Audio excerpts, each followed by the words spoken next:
नमस्कार, आप देख रहे हैं न्यूज 18 राजस्थान। आपके साथ मैं हूं अभिषेक। बुलेटिन में सबसे पहले बात करेंगे एग्जिट पोल की। उत्तर प्रदेश में बीजेपी को बहुमत का अनुमान है। बीजेपी को 288 से 326 सीट मिलने का अनुमान है, जबकि समाजवादी पार्टी को 71 से 101 सीटें मिल सकती हैं। इसके अलावा बसपा को 3 से 9 सीटों का अनुमान है। कांग्रेस को 1 से 3 सीट मिल सकती है, यानी बीजेपी प्रचंड बहुमत की ओर बढ़ती हुई दिख रही है। एग्जिट पोल ये बता रहे हैं। आप एग्जिट पोल का आंकड़ा देखें। इंडिया टुडे एक्सिस माई इंडिया का सर्वे ये कहता है 403 विधानसभा सीटें हैं उत्तर प्रदेश में। बीजेपी प्लस यानी बीजेपी के एनडीए की अगर बात की जाए तो 288 से 326 सीटें। सपा की बात की जाए तो 71 से 101, बसपा 3 से 9, कांग्रेस के खाते में 1 से 3 सीट और अदर्स की अगर बात कर ली जाए तो अदर्स के खाते में 2 से 3 सीट जाती हुई दिख रही है। ये एग्जिट पोल्स बता रहे हैं। अभी आप ग्राफिक्स के जरिए भी देख सकते हैं कि क्या कहता है एग्जिट पोल। उत्तर प्रदेश के ये आंकड़े हैं। एक और जो आंकड़ा है एग्जिट पोल का, न्यूज एक्स का जो सर्वे है उसमें अगर आप देखें तो बीजेपी को 211 से 225 सीटों का अनुमान है। सपा को 146 से 160 सीटें, बीएसपी के खाते में 14 से 24 सीटें। कांग्रेस की बात की जाए तो कांग्रेस के खाते में 4 से 6 सीटों का अनुमान है। यह स्थिति है अगर न्यूज एक्स पोल स्टार्ट के सर्वे को देखा जाए तो। ये एग्जिट पोल है, अलग अलग एग्जिट पोल। अब बात करें पंजाब की। पंजाब में आम आदमी पार्टी की बल्ले बल्ले, ये एग्जिट पोल कह रहे हैं। 76 से 90 सीटों का अनुमान यहां पर लगा है आम आदमी पार्टी के खाते में। कांग्रेस को 19 से 31 सीटें मिलती हुई दिख रही हैं। अकाली दल की अगर बात की जाए तो 7 से 11 और बीजेपी प्लस यानी बीजेपी के साथ जो गठबंधन में कैप्टन अमरिंदर सिंह हैं, 1 से 4 सीटों का अनुमान जो है वो लगाया गया है पंजाब में। तो पंजाब के ये आंकड़े कहते हैं कि आम आदमी पार्टी यहां सत्ता में आ सकती है। एग्जिट पोल इस ओर इशारा कर रहे हैं।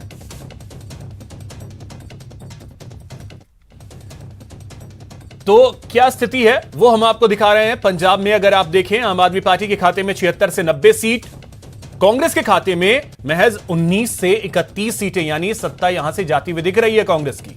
बीजेपी 1 से 4 सीट, एसएडी यानी शिरोमणि अकाली दल की बात की जाए तो 7 से 11 सीटें और अदर्स के लिए पंजाब में कुछ भी नहीं है। अदर्स के खाते में पंजाब में कोई भी सीट जाती हुई नहीं दिख रही है। पंजाब की अगर बात की जाए यहां पर 117 विधानसभा सीटें हैं। Poll of polls. अब ये देखिए, हम आपको दिखा रहे हैं पंजाब की स्थिति क्या है। अलग अलग सर्वेज जो हैं, India Today, ABP, C voters, Today's Chanakya, Jan Ki बात, वीटो, ये सारी जो अलग अलग सर्वेज हैं उनमें आंकड़े किस तरीके से हैं। अगर एवरेज भी देखें तो आम आदमी पार्टी यहां पर सत्ता में आती हुई दिख रही है। अब इसके बाद बात करते हैं उत्तराखंड की। तो उत्तराखंड में स्थिति यह है।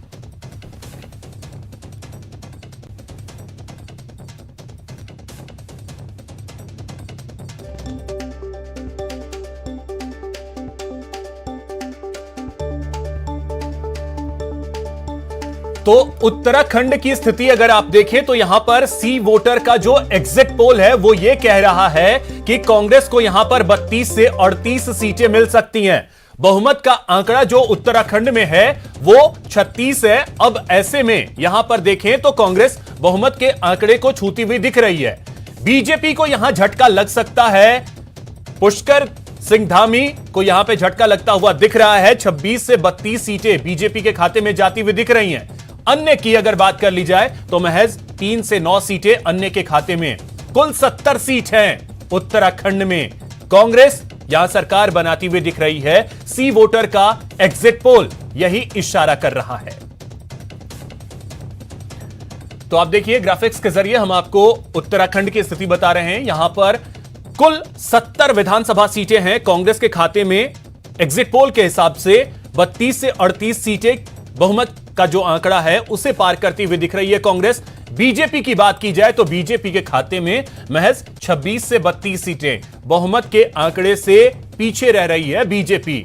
अन्य की बात की जाए तो 3 से 9 सीटें, ये उत्तराखंड की है। अब देखिए अलग अलग सर्वे जो हैं वो इसी ओर इशारा कर रहे हैं। वीटो एक सर्वे है, उसे अगर छोड़ दिया जाए। इसके अलावा जन की बात यह भी कह रहा है कि बीजेपी की सरकार बनेगी, लेकिन टुडे चाणक्य यह भी कह रहे हैं कि बीजेपी, यानी कांटे की टक्कर अगर एवरेज आप देखें तो 2 सर्वे में कांग्रेस, माफ कीजिएगा, एक सर्वे में ही कांग्रेस की सरकार बनती हुई दिख रही है, बाकी जो सर्वे हैं उसमें बीजेपी की सरकार बनती हुई दिख रही है। तो पोल ऑफ पोल्स भी अगर देखें तो बीजेपी की सरकार उत्तराखंड में बनती हुई दिख रही है। यह स्थिति है। अब बात करते हैं गोवा की। गोवा में 40 विधानसभा सीटें हैं। आप अगर आंकड़ा देखें एग्जिट पोल का तो इंडिया टीवी सीएनएक्स का यह सर्वे है कि 16 से 22 सीटें बीजेपी के खाते में जाएंगी, कांग्रेस के खाते में 11 से 17 सीटें जाएंगी। आम आदमी पार्टी ने बहुत जोर लगाया है, गोवा में 2 सीट आ सकती है गोवा को, 0 से 2। इसके अलावा अदर्स की बात की जाए तो अदर्स के खाते में 4 से 5 सीटें जा सकती हैं। यह स्थिति है गोवा की। तो गोवा का आंकड़ा यह कहता है कि गोवा में बीजेपी सरकार एक बार फिर से बना सकती है। अभी जो सरकार बीजेपी की चल रही है उसे वो बचा सकती है। यह स्थिति है। 16 से 22 सीटें, बहुमत का आंकड़ा यहां पर 21 का है, 40 विधानसभा सीटें हैं। कांग्रेस दूर रह जा रही है बहुमत के आंकड़े से, ये एग्जिट पोल बता रहे हैं। गोवा की स्थिति हमने आपको दिखाई। अब बात करते हैं पूर्वोत्तर के राज्य मणिपुर की।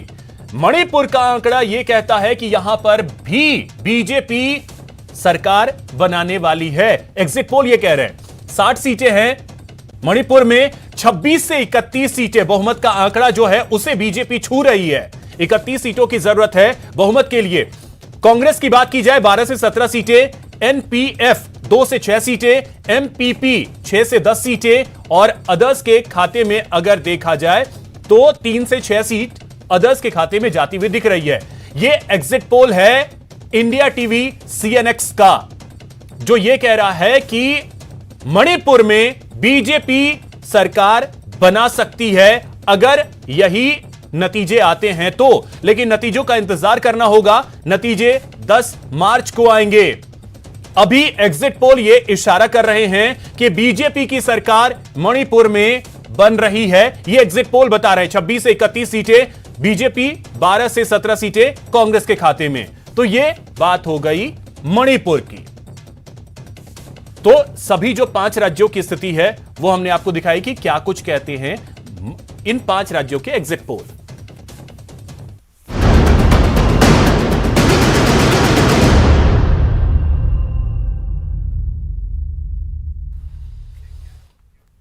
युद्ध को रोकने के लिए हर तरह के प्रयास किए जा रहे हैं। यूक्रेन में फंसे लोगों को निकालने के लिए रूस की तरफ से दूसरी बार सीज फायर का ऐलान किया गया। तो वहीं इस मामले पर आईसीजे यानी अंतर्राष्ट्रीय अदालत में भी सुनवाई हो रही है। ऐसे में सवाल है कि क्या अब थम जाएगा युद्ध?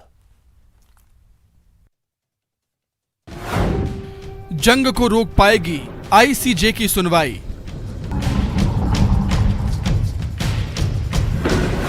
12 दिन की जंग, दूसरी बार युद्ध विराम।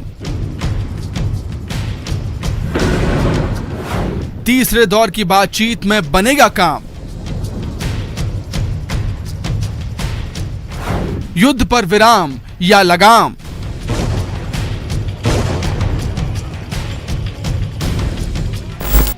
प्रयास जारी है। हर तरह से युद्ध को रोकने की बात की जा रही है। जो लड़ रहा है वो भी युद्ध रोकना चाहता है और जो बाहर से युद्ध होते हुए देख रहे हैं वो भी इसे रोकना चाहते हैं। ऐसे में असल मुद्दा है वो शर्त जिस पर रूस और यूक्रेन दोनों सहमत हो जाएं। दरअसल रूस और यूक्रेन के बीच तीसरे दौर की वार्ता से पहले चीन विदेश मंत्री का एक बयान सामने आया, जिसके मुताबिक चीन जरूरी मध्यस्थता करने को तैयार है। यूक्रेन के संकट का समाधान करने के लिए चीन हर तरह की कोशिश करेगा।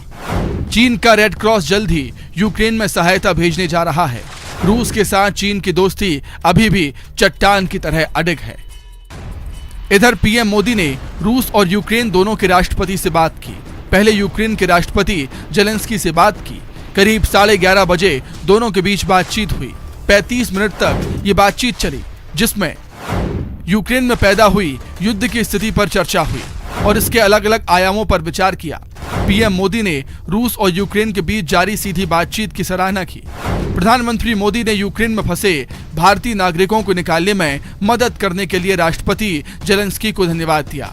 साथ ही सुमी में फंसे हुए भारतीय नागरिकों को निकालने के लिए यूक्रेन सरकार से समर्थन की मांग भी की है।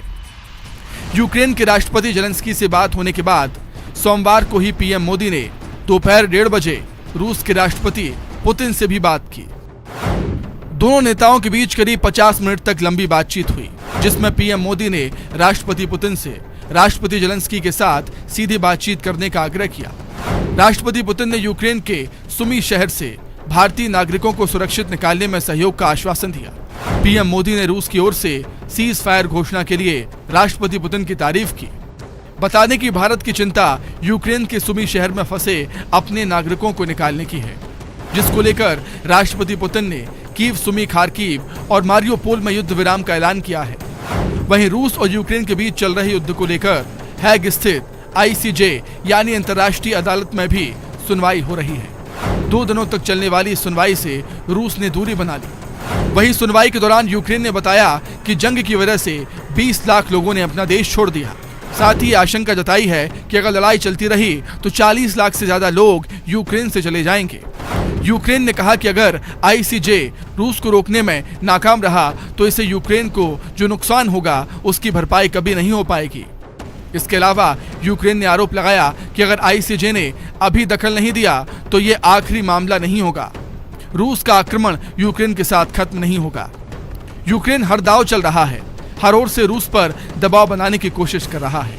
वहीं जंग को रोकने के लिए बेलारूस में तीसरे दौर की बातचीत भी हो रही है, लेकिन क्या इस बातचीत से युद्ध थम जाएगा, अभी कहना मुश्किल है, क्योंकि इससे पहले 28 फरवरी को पहले और 3 मार्च को दूसरे दौर की बातचीत हुई थी, जो कि बेनतीजा ही रही।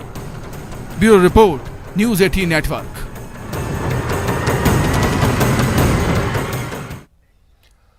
यूक्रेन रूस में भीषण जंग जारी है। ऐसे में बॉर्डर पर फंसे भारतीय छात्रों की मदद के लिए यूक्रेन के पड़ोसी देशों में रहने वाले भारतीय आगे आए हैं। ये भारतीय वॉलंटियर्स छात्रों की वतन वापसी में बखूबी अपनी भूमिका निभा रहे हैं। यूक्रेन में आफत भारी,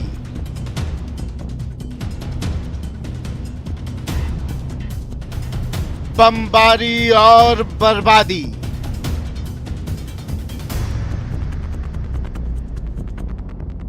रूसी कहर, तबाही शहर शहर।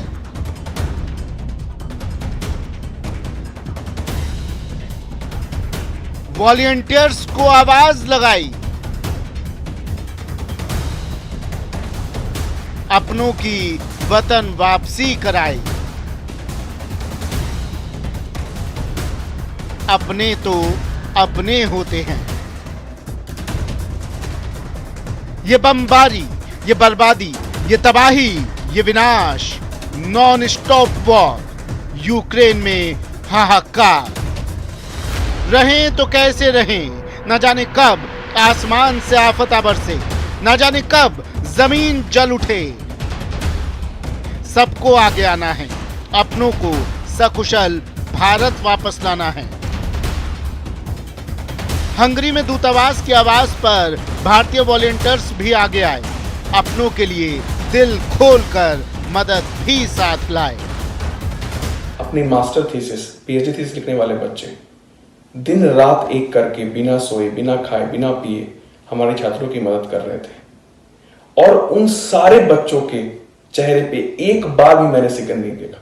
इंडियन एम्बेसी जो थी हंगरी, उसने भी अपने फेसबुक अकाउंट पे डाला कि हमें इस पूरी प्रक्रिया को संभालने के लिए और ऑपरेशन गंगा के लिए वॉलंटियर्स की जरूरत है। तो मैंने निश्चय किया कि मैं भी जहां हो पाए, जितना हो पाए, अपना सहयोग इस पुनीत कार्य के लिए करूं। ये थोड़ा खुश है कि हम लोग थोड़ा उन लोगों को मदद कर पाए हैं जो भारतीय बच्चे थे, तो उनको देश वापस भेजने में हम लोग बॉर्डर पे भी गए हैं। ये कैंप, ये मदद, ये इंतजाम और मुसीबत में भी ये मुस्कान तबाही के बीच सुकून देती है, एहसास कराती है कि अपने तो अपने होते हैं। हंगरी बॉर्डर पर वॉलंटियर्स दिन रात मदद कर रहे हैं। वॉलंटियर्स खाना, बिस्तर, कंबल का इंतजाम कर रहे हैं। झुंझुनू जिले के कैलाश बुडापेस्ट में आईटी कंपनी में काम करते हैं। कैलाश और उनकी पत्नी रोज 50 छात्रों को खाना पहुंचा रहे हैं। जयपुर के रहने वाले अजय सोनी हंगरी में बैंकर हैं। अजय ने जोहौनी के मेयर के साथ राहत कैंप लगाया है। कैंप में भारतीय छात्रों के लिए इमिग्रेशन की प्रक्रिया, कैंप में खाना और रहने का इंतजाम किया जा रहा है। छात्रों को बस या ट्रेन से बुडापेस्ट भेजा जा रहा है। मुसीबत में प्रदेश में मिली ऐसी मदद पर छात्र भी वॉलंटियर्स का खूब शुक्रिया अदा कर रहे हैं। यहाँ पे रहने का, हंगरी में रहने का और खाने पीने का जो भी व्यवस्था है, ये यहाँ के इन जो वॉलंटियर्स हैं, जो कि इंडियन मेंबर्स हैं इवन देमसेल्फ, और यहाँ के कई होटल्स कोऑपरेट कर रहे हैं खाने वगैरह के लिए। तो यहाँ पे हर एक पॉइंट पे हर एक बंदा अपनी अपनी तरफ से कुछ ना कुछ किए जा रहा है। ये जो जितना पूरा मिशन है, ये किसी एक को क्रेडिट नहीं दे सकते हैं हम लोग। तो 22 को इंडियन एम्बेसी एक फॉर्म एडवाइजरी मतलब इशू करती है, जिसमें वो कहते हैं कि you should not wait for university, उनके कंफर्मेशन की आप वेट बिल्कुल ना करें। उसके बाद हम डिसाइड करते हैं कि हम छोड़ के जाएंगे। देश हो या प्रदेश, एक बार फिर हमने साबित कर दिया है कि जब बात एकता की हो, इंसानियत और मानवता की हो, तो आगे, सबसे आगे होते हैं हिंदुस्तानी। महेश दाधीच, न्यूज़ 18, जयपुर।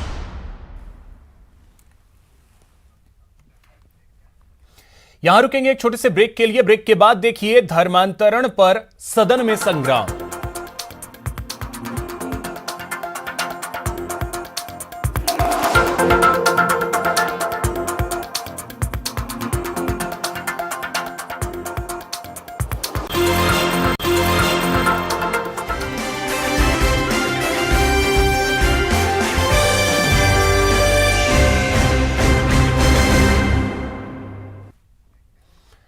ब्रेक के बाद आपका स्वागत है। अल्पसंख्यक सर्टिफिकेट देने के लिए मंत्री सालेह मोहम्मद के चिट्ठी लिखने पर बीजेपी ने सदन में हंगामा करते हुए वॉकआउट किया।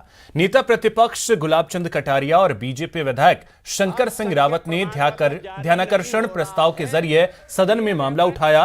कटारिया ने अल्पसंख्यकों को सर्टिफिकेट जारी करने में सरलीकरण के बहाने धर्मांतरण को बढ़ावा देने का आरोप लगाया। कटारिया के सवाल पर अल्पसंख्यक मंत्री सालेह मोहम्मद ने जवाब दिया। सालेह मोहम्मद के जवाब के बाद बीजेपी विधायक संतुष्ट नहीं हुए और हंगामा करते हुए सदन से वॉकआउट कर गए। और इन जातियों का कहीं पर हम इतना ही जारी कर रहे हैं कि जो अल्पसंख्यक कल्याण की योजनाएं हैं, अल्पसंख्यक प्रमाण पत्र जारी नहीं हो रहा है। ये रेफरेंस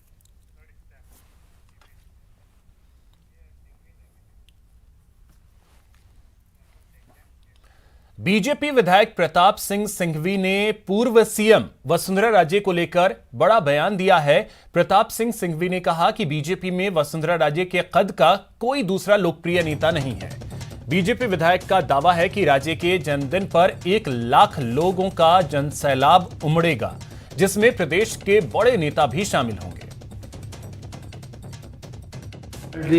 चेहरा डिक्लेयर करती है, कहीं नहीं करती है। ये जैसा पार्लियामेंट्री बोर्ड तय करता है उसी हिसाब से होता है। पर आज की तारीख में कहा जा नहीं कहा जा सकता।